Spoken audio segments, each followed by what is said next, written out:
Ova životinja obrušava se prema tu brzinom od 390 km/h i vrlo je moguće da baš u ovom trenutku sjedi na krovu vaše zgrade. Ali ono najluđe kod nje nije brzina. Ja sam Ivan Kralj, ovo su Tajne divljine i danas govorimo o priči koja se odvija baš iznad vaših glava. Priči o životinji koja je gotovo izumrla, vratila se iz gotovo potpunog nestanka i naselila se ondje gdje biste najmanje očekivali, na krovovima zgrada, u samom srcu naših gradova. To je sivi sokol, najbrža životinja na planetu Zemlji. I evo njegove priče. 390 km/h, ali što to zapravo znači? Prije nego što krenemo dalje, morate shvatiti što ta brzina konkretno znači, jer sama brojka vam ništa ne govori. 390 km/h zvuči impresivno, ali dok to ne usporedite s nečim što poznajete, ne možete stvarno pojmiti o čemu pričamo. Zamislite scenu. Vozite dobro pripremljeni Golf GTI po autocesti E1 negdje između Zagreba i Splita. Pritisnete gas do daske i brzinomjer se zaustavi na 250 km/h. To je maksimum koji auto može dati. Motor riče, dlanovi vam se znoje na volanu, krajolik se pretvara u zamučene pruge i imate osjećaj da flirtujete s granicama fizike. I tada tamna sjena prelijeće iznad vas. To je ptica, obična ptica, manja od vrane. I ta ptica vas pretječe. Ne samo da vas pretječe, nego leti 140 km/h brže od vas. Dok vi vozite na apsolutnom maksimumu svog sportskog auta, sivi sokol obrušava se glavom prema dolje brzinom koja vaš Golf GTI ostavlja daleko iza. Pokušajmo drugačije. TGV, jedan od najbržih putničkih vlakova na svijetu, mi nažalost takav nemamo, vozi oko 320 km/h na prugama velikih brzina. Sokol ga nadmašuje za 70 km/h. Ferrari 458, jedan od najbržih cestovnih automobila na svijetu, doseže oko 325 km/h. Sokol je i dalje brži. Morate posegnuti za bolidima Formula On da biste ga počeli sustizati. I čak je tada tjesno. I znate što je najapsurdnije u svemu tome? Sokol nema motor, nema turbo, nema gorivo. Ima samo vlastito tijelo, kosti, mišiće, perje i gravitaciju. To je sve. I s tom opremom uspijeva nadmašiti gotovo sve što je čovjek ikad konstruirao za kretanje po tlu. To je razmjer o kojem govorimo. Ovo nije neki egzotičan rekord iz Guinnessove knjige. Ovo je stvarnost koja se svakodnevno odvija iznad krovova naših gradova. Uzgred, ako se pitate postoji li išta na cesti brže od sokola, postoji i napravljeno je baš ovdje, u Hrvatskoj. Rimac Nevera, električni hiperautomobil iz Svete Nedelje, dosegnuo je na testu 412 km/h, što ga čini jedinim serijskim automobilom na svijetu bržim od sokola. Sivi sokol je dakle brži od gotovo svega što postoji, osim od jednog hrvatskog izuma. Kako njegovo tijelo uopće preživi to? I evo dijela koji mene osobno najviše fascinira. Kako to tijelo uopće može preživjeti takvo što? Jer obrušavanje prema tlu brzinom od gotovo 400 km/h nije samo pitanje brzine, nego pitanje preživljavanja. Pri takvoj brzini na tijelo djeluju sile koje bi ubile većinu drugih životinja. Otpor zraka razderao bi im pluća, tlak bi im oštetio oči, udar bi im slomio kosti. Ali sokol ne samo da to preživljava, radi to svaki dan, više puta dnevno, s preciznošću koja bi posramila kirurga. Krenimo od nosa, jer upravo ondje počinje taj mali inženjerski čudesni pothvat. Kad se sokol obrušava glavom prema dolje, zrak ulazi u njegove nozdrve takvom silom da bi običnoj ptici doslovno razderao dišne putove. Pluća bi se urušila pod udarom. No sokol u nozdrvama ima posebne stožaste pregrade, sitne koštane izbočine koje djeluju kao deflektori. One razbijaju struju zraka na manje vrtloge, usporavaju je i usmjeravaju tako da do pluća stigne u upotrebljivom obliku. U suštini, riječ je o istom principu koji se koristi kod usisnih otvora mlaznih motora lovačkih zrakoplova. Samo što je sokol taj problem riješio milijunima godina, prije nego što je čovjek uopće shvatio da postoji. Inženjeri koji su projektirali usisne otvore mlaznih motora doista su proučavali sokolove nozdrve kako bi shvatili kako učinkovito dovesti zrak pri ekstremnim brzinama. Priroda je taj problem riješila davno prije njih. Zatim su tu oči. Oči sivog sokola same bi zaslužile cijeli video. Nerazmjerno su velike u odnosu na veličinu glave. Kod mužjaka u lubanji zauzimaju toliko prostora da se gotovo dodiruju. Zvuči bizarno, ali upravo to sokolu daje vid otprilike 8 puta oštriji od ljudskog.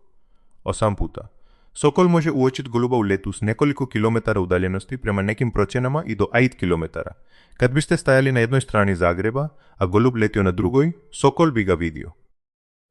Vi ne biste vidjeli baš ništa, čak ni dalekozorom.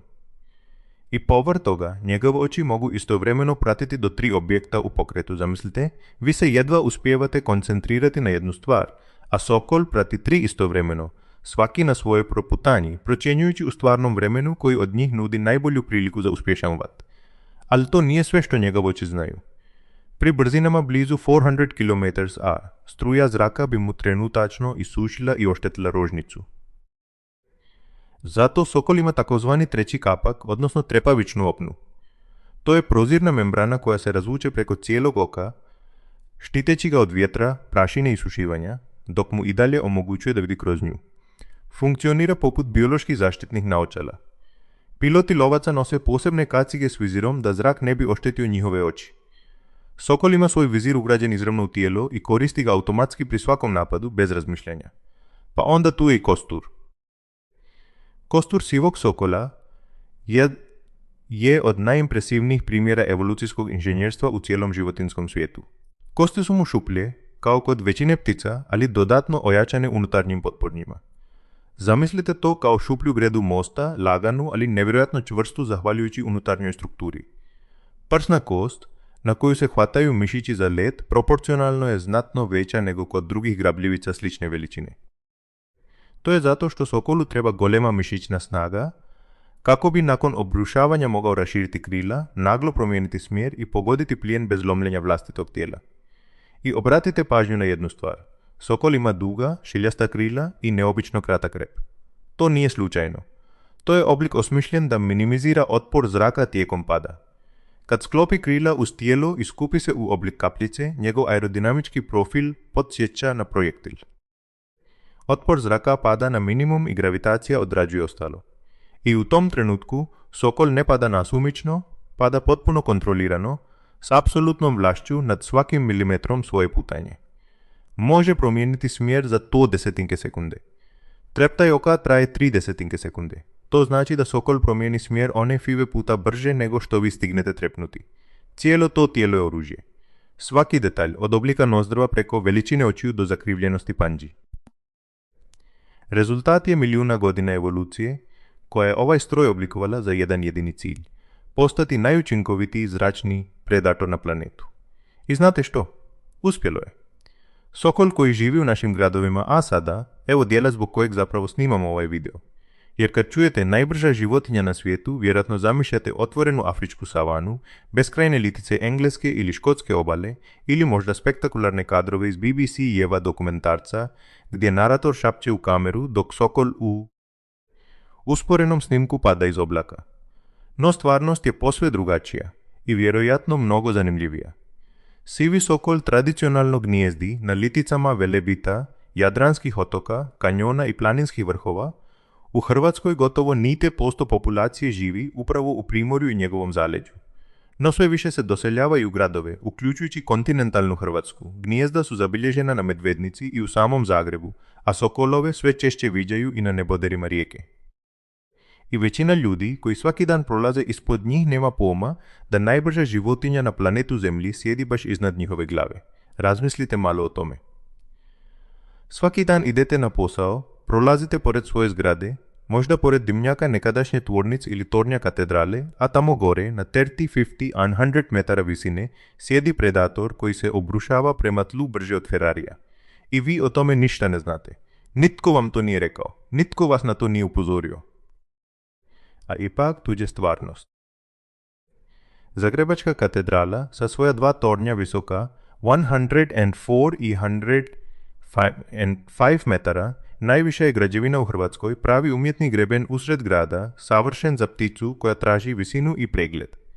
Rijeka je opet zanimljiv slučaj s druge strane. Grad čiju su panoramu nekad, u doba njezina industrijskog uspona, definirali brojni tvornički dimnjaci. Ti dimnjaci, danas dijelom industrijska baština, za Sokola predstavljaju isto što i litića, visoku, mirnu točku koje pregledava grad. Split, sa svojim novim neboderima poput 115 metarske Westgate Tower B, Dodaje tom popisu potencijalnih umjetnih litika još jedno mjesto. Ukupna populacija sivog sokola u Hrvatskoj procjenjuje se na 160 do 200 parova, a trend je kao i u ostatku Europe blago rastući. Zanimljivo je da baš ta preciznost sokolova lova od njega može napraviti i saveznika grada. U nekim europskim gradovima postavljanje gnijezda na visokim zgradama pomaže u kontroli prebrojne populacije golubova, koja inače stvara neredove i troškove čišćenja pročelja.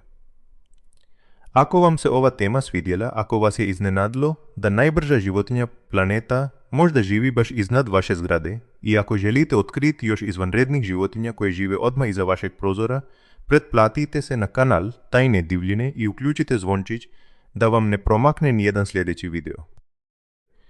Svaka pretplata nam pomaže da nastavimo stvarati ovakav sadržaj. Hvala. A sada, natrag sokolovima. Zašto grad umjesto litice? Dakle, znamo da sokol živi u gradu, znamo da gnijezdi na zgradama i dimnjacima. Ali zašto? Zašto bi najbolji pilot na svijetu, životinja koja je milijunima godina gnjezdila na nepristupačnim stjenovitim liticama, duboko u planinama ili na jadranskim hridima, iznenada zamijenila divlju prirodu betonskom džunglom naših gradskih središta? Odgovor je jednako jednostavan koliko i genijalan. Iz sokolove perspektive zgrada je savršena litica. Razmislite se što sokolu treba za gnježđenje. Prvo, treba mu visina, sokol gnjezdi ondje odakle ima pregled, odakle vidi daleko u krajolik, odakle može pratiti kretanje potencijalnog plijena. Kamena litica mu to pruža, ali jednako to čini i 15-terokatnica, dimnjak stare tvornice od ninte metara ili toranj katedrale usred grada. Visina je visina, bila to vapnenačka stijena ili beton. Zatim mu treba polica ili udubina gdje će odložiti jaja. Sokol nikad ne gradi gnjezdo.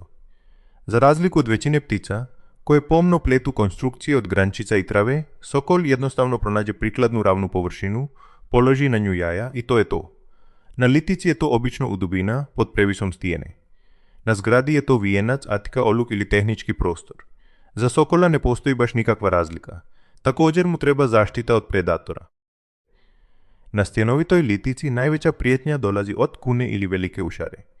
Na zgradi praktički nitko. Nijedna kuna se ne penje na 12. kat. Nijedna ušara ne lovi usred gradske četvrti.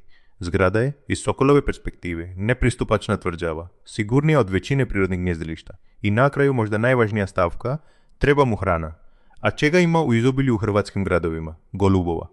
Tisuće i tisuće golubova, koji se nekontrolirano razmnožavaju, koji se gomilaju jatima oko kontejnera i klupa, koji sjede na vijencima i krovovima zgrada. Za sokola je hrvatski grad švedski stol bez ograničenja. Zamislite to iz njegove perspektive. Sjedite na krovu zgrade, ispod vas vrveći stotine golubova, nitko vas ne ugrožava, imate savršen pregled na sve strane, a iza vas vaša partnerica mirno sjedi na jajima u zaklonjenoj dubini. To je hotel s 5 zvjezdica, švedskim stolom i osiguranjem uključenim u cijenu.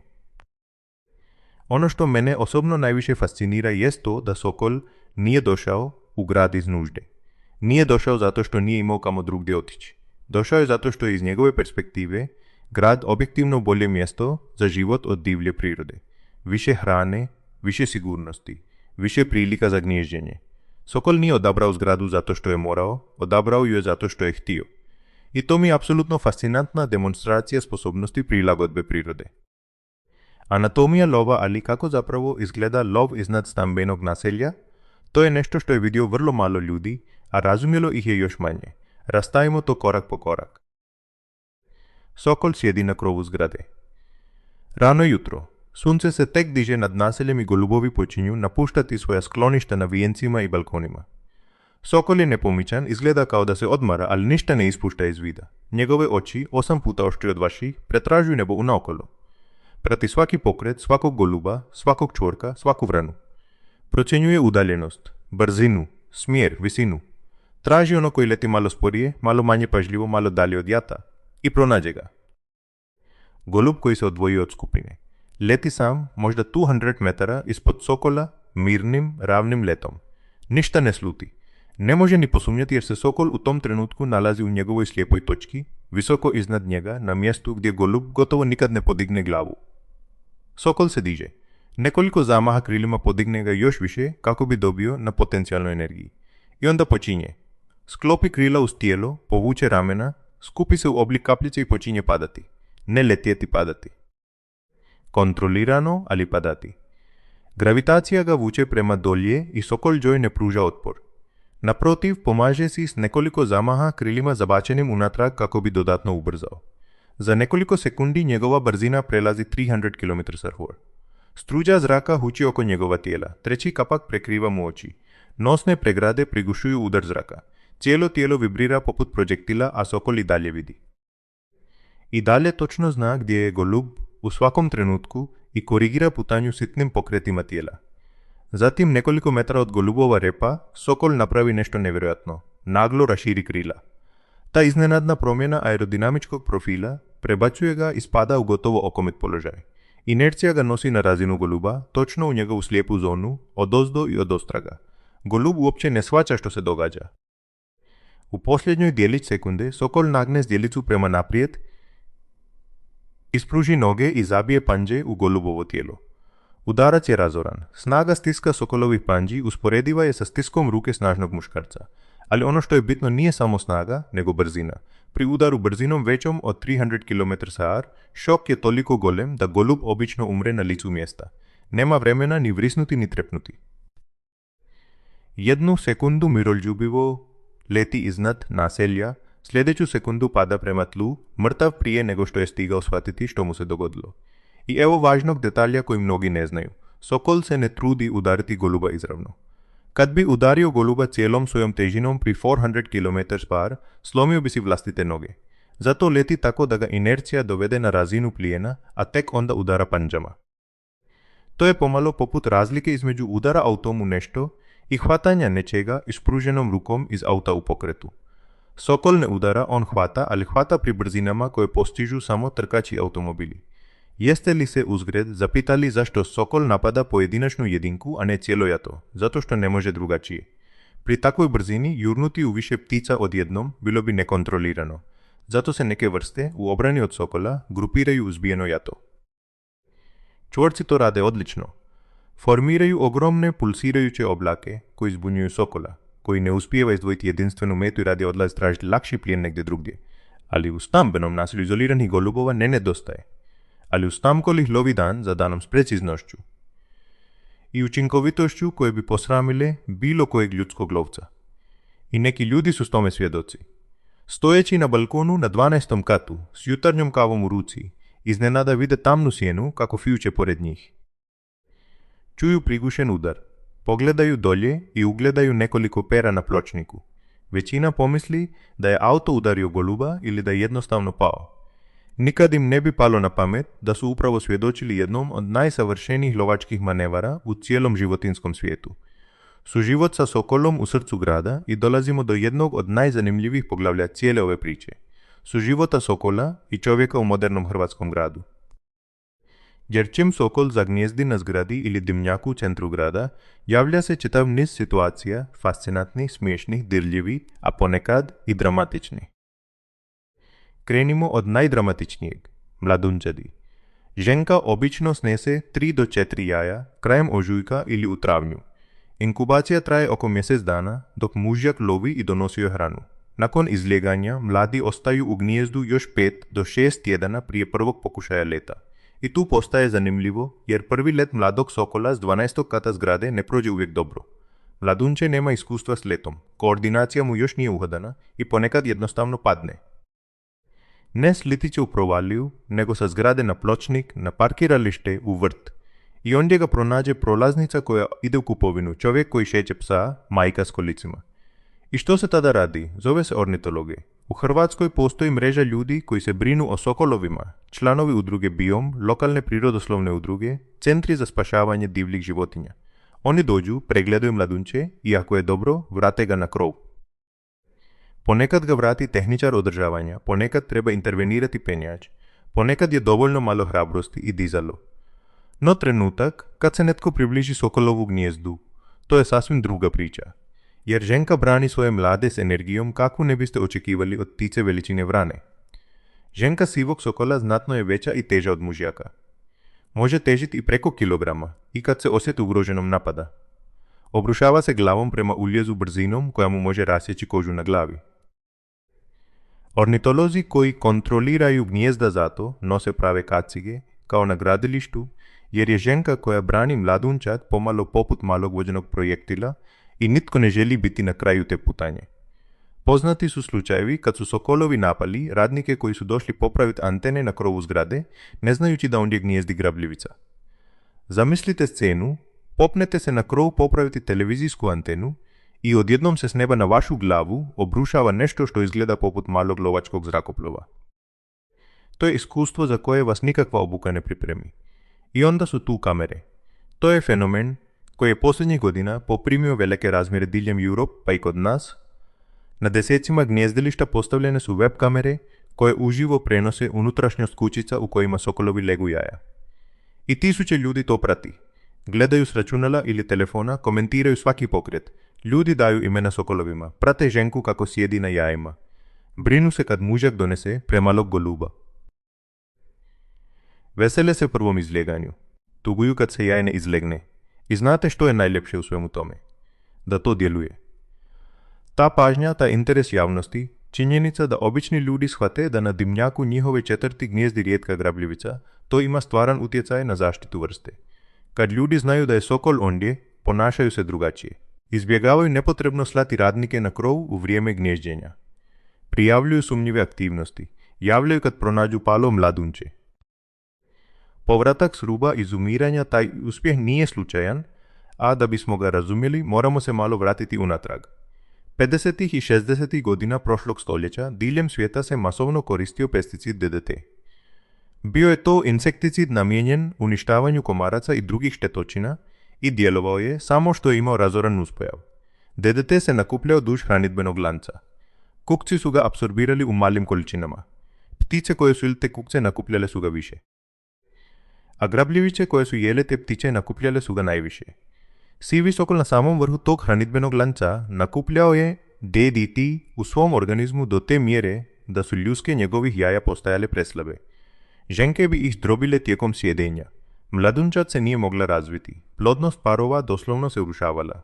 Prema podacima udruge Biom, populacija sivog sokola u Europi i Sjevernoj Americi tijekom druge polovice 20. stoljeća smanjila se za čak 90%. Vrsta je nestala iz velikih dijelova kontinenta, a strah od njezina potpunog izumiranja bio je sasvim realan. Srećom, priča se tu ne završava. Nakon zabrane DDT-a i stroge zakonske zaštite vrste, koje su diljem Europe, pa tako i kod nas, uvedene tijekom 70. i 80. godina, populacija se postupno oporavila. Danas je sivi sokol u Hrvatskoj zakonom zaštićena vrsta, njegova gnijezda se redovito nadziru, a ukupna hrvatska populacija procjenjuje se na 160 do 200 parova, uz blago rastući trend sličan onome u cijeloj Europi, gdje danas ima oko 20 parova. Zanimljiv primjer te zaštite dogodio se 2015 godine. Kada je na inicijativu udruge Biom nekoliko penjačkih smjerova na Pokojicu i Ravnoj gori privremeno zatvoreno tijekom sezone gnježđenja, upravo kako bi se izbjeglo uznemiravanje sokolova na jajima. Naime, dovoljno je da sokol napusti gnijezdo samo na nekoliko sati pa da zametak u jajetu ugine, pa čak i na izgled bezazlena penjačka aktivnost može uništiti cijelu sezonu razmnožavanja jednog para. Sivi sokol jedan je od rijetkih primjera vrste koja je u Europi bila na rubu potpunog kolapsa, a uspjela je tako spektakularan povratak. To je priča vrijedna filma. Priča o padu i uskrsnuću, o tome kako priroda zna oprostiti kad joj se pruži prilika. No dopustite mi ovdje osobnu napomenu. Cijela ova priča ne bi funkcionirala bez jednog ključnog sastojka, ljudske poniznosti. Ljudi su prouzročili urušavanje sokolove populacije.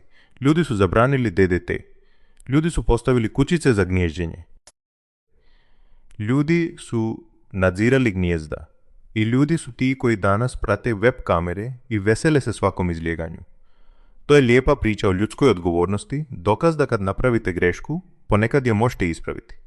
Ne uvijek, ali ponekad da. I ovo je jedan od tih slučajeva i znate što me kod toga fascinira? Da je sokol sve to prošao bez jedne riječi zahvale. Ne zna da smo mu gotovo istrijebili cijelu vrstu. Ne zna da smo mu postavili kućice na dimnjacima. Ne zna da ga tisuće ljudi gleda na web kamerama.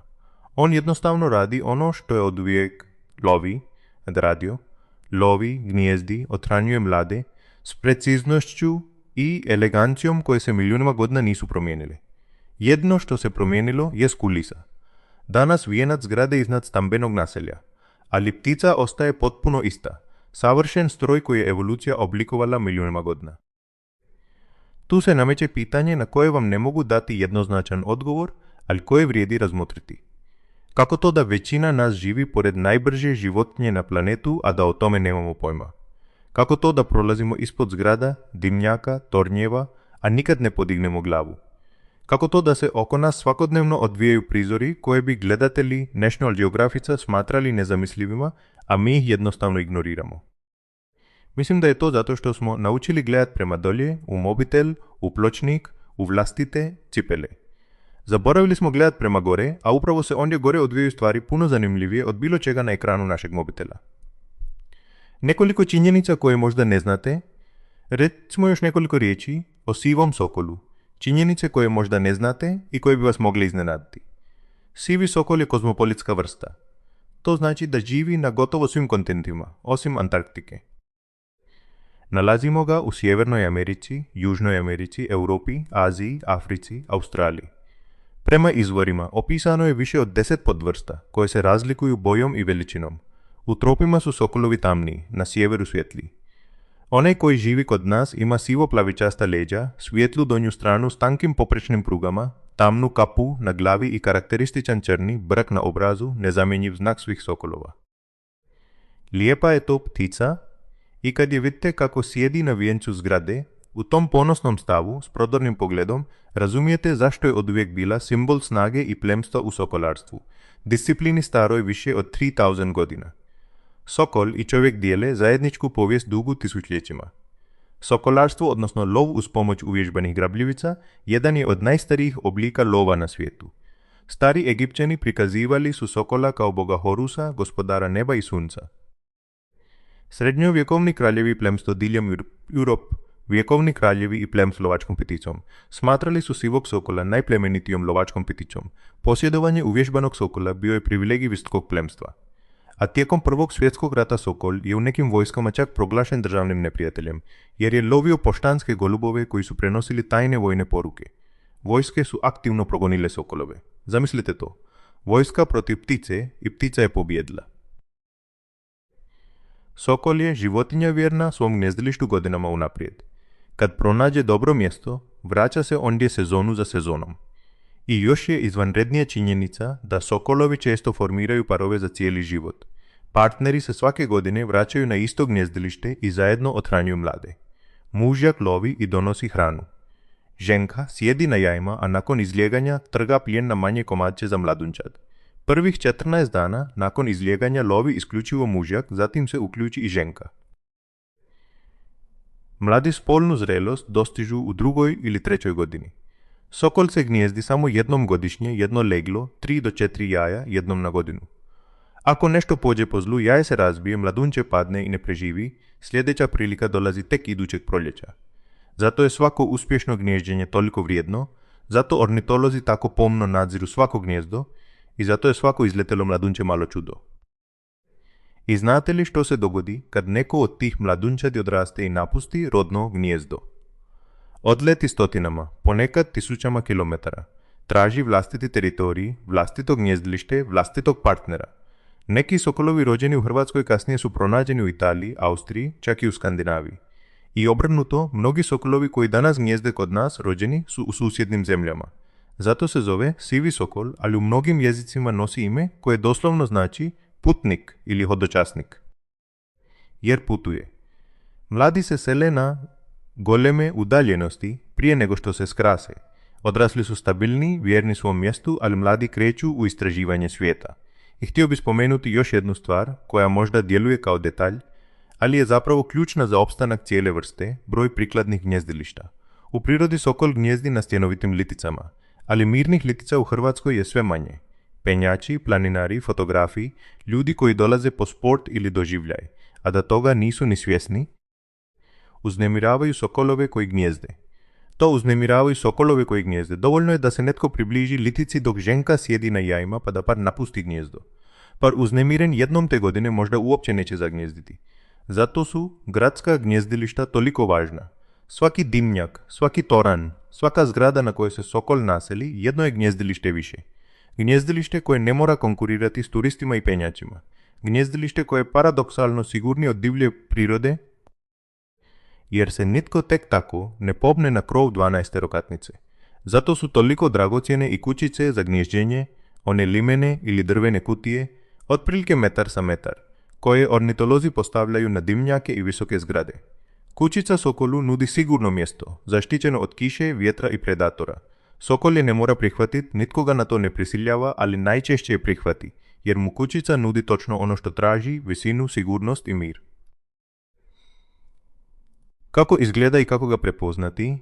Recimo nešto i o njegovu izgledu za one od vas koji ga nikad nisu vidjeli. Sivi sokol je otprilike veličine vrane. Raspon krila doseže do 110 cm. Dužina tijela mu je od 4 do 50 cm. Ženka je znatno veća i teža od mužjaka. Mužjak teži oko 600 grama, dok ženka može premašiti kilogram. Ta razlika u veličini između spolova kod sokola je izraženija nego kod većine drugih grabljivica. Ima praktičan razlog. Manji, lakši mužjak je okretniji i brži, pa je bolji lovac, dok veća, teža ženka bolje štiti gnijezdo i uspješnije grije jaja. Perje odrasle jedinke elegantno je. Leđa i krila su sivo plejčasta do sivo smeđa. Donja strana tijela je svjetla s tankim tamnim poprečnim prugama. Glava je tamna, gotovo crna, s izraženim brkom, tamnom prugom koja se spušta od kljuna ispod oka. To je jedan od najpouzdanijih prepoznatljivih znakova. Ptica dugih šiljastih krila, kratkog repa. S tim tamnim brkom na svjetlom obrazu vrlo je vjerojatno sivi sokol. Kljun mu je zakrivljen i izuzetno čvrst, s posebnim zubom koji koristi za dokrajčivanje plijena. Mlade jedinke izgledaju drugačije, leđa su im smeđe siva, a donja strana prošarana tamnim uzdužnim prugama na riđastoj podlozi. Postupno se, tijekom prve 2 godine, prebojavaju u odraslo ruho. U letu ćete ga odmah prepoznati. Sokol ima siluetu potpuno drugačiju od bilo koje druge grabljivice koju biste sreli u Hrvatskoj. Ta duga, uska, šiljasta krila i kratak prema natrag sužen rep neopisivi su. U vodorovnom letu, kad ne lovi, sokol leti oko 105-110 km/h. To je samo po sebi brzo, ali u usporedbi s njegovim obrušavanjem to je obična šetnja parkom. Možda se pitate imate li priliku ikad vidjeti sokola vlastitim očima. Odgovor je da. Ako živite u bilo kojem većem hrvatskom gradu ili pak putujete uz obalu, priliku imate. Dovoljno je pogledat prema najvišim zgradama u vašoj okolici, dimnjacima, tornjevima, dalekvodima, antenama, a uz more prema liticama i hridima. Sokol se obično smjesti na najvišoj točki u okolici, nepomičan, ponosan, poput kipa. Ponekad ćete vidjeti samo tampnu siluetu na nebu. Drugi put ćete uočiti brzu sjenu koja proleti između zgrada brzinom koja vam se neće činiti razumnom. Ako doista imate sreće, svjedočit ćete napadu, vrtoglavom obrušavanju koje traje tek nekoliko sekundi, ali ostaje jedan od najvećih prirodnih spektakala koje možete vidjeti u hrvatskom gradu. Sokolovi su najaktivniji rano ujutro i predvečer, kad golubovi najviše lete. Ako želite imati priliku uočiti jednoga, izađite u to doba, ponesite dalekozor i naoružajte se strpljenjem. Sokol neće doletjeti na poziv, ali ako ga vidite, to će biti uspomena koju nećete zaboraviti. Za kraj evo kako bih sažeo svoj osobni dojam. Od svih životinja o kojima smo govorili na ovom kanalu, sivi sokol je za mene najupečatljiviji dokaz da je priroda uvijek korak ispred nas. Mi smo izumili lovačke zrakoplove, trkače automobile, nadzvučne rakete, čak i one proizvedene ovdje, u Hrvatskoj, a priroda je sve to već riješila milijunima godina prije nas. U tijelu ptice teške 600 grama. Ptice koja, možda baš sada, sjedi na krovu vaše zgrade i promatra vas očima 8 puta oštrijim od vaših. Zato sljedeći put kad prođete, pored svoje zgrade, pored dimnjaka, pored crkve, učinite jednu jedinu stvar. Zaustavite se, podignite pogled, pogledajte vijenac krov, vrh tornja. Možda nećete vidjeti ništa, ali možda, baš možda, ugledat ćete tamnu siluetu, nepomičnu, ponosnu, s prodornim pogledom koji promatra krajolik s preciznošću kakvu naša najbolja tehnologija ne dostiže. I u tom trenutku shvatit ćete da najbrža životinja planeta Zemlje živi baš iznad vas. Oduvijek je bila ondje, samo nikad niste pogledali gore. I to je upravo ono što me kod prirode najviše fascinira. Ne morate ići u Afriku. Ne morate gledati BBC-eve dokumentarce. ne mora otići nikamo daleko. Dovoljno je otvoriti vrata, a izaći van i podignuti glavu. Priroda je posvuda oko nas, čak i ondje gdje biste je najmanje očekivali. Na zgradi u vašem naselju, na dimnjaku stare tvornice, na krovu trgovačkog centra. Samo treba gledati. To je bilo sve za danas. Ja sam Ivan Kralj. Ovo su bile Tajne divljine. Ako vam se video svidio, lajkajte ga, javite mi u komentarima jeste li ikad vidjeli sokola i podijelite ga s nekim tko bi trebao čuti ovu priču. Vidimo se u sljedećem videu i ne zaboravite, gledajte prema gore.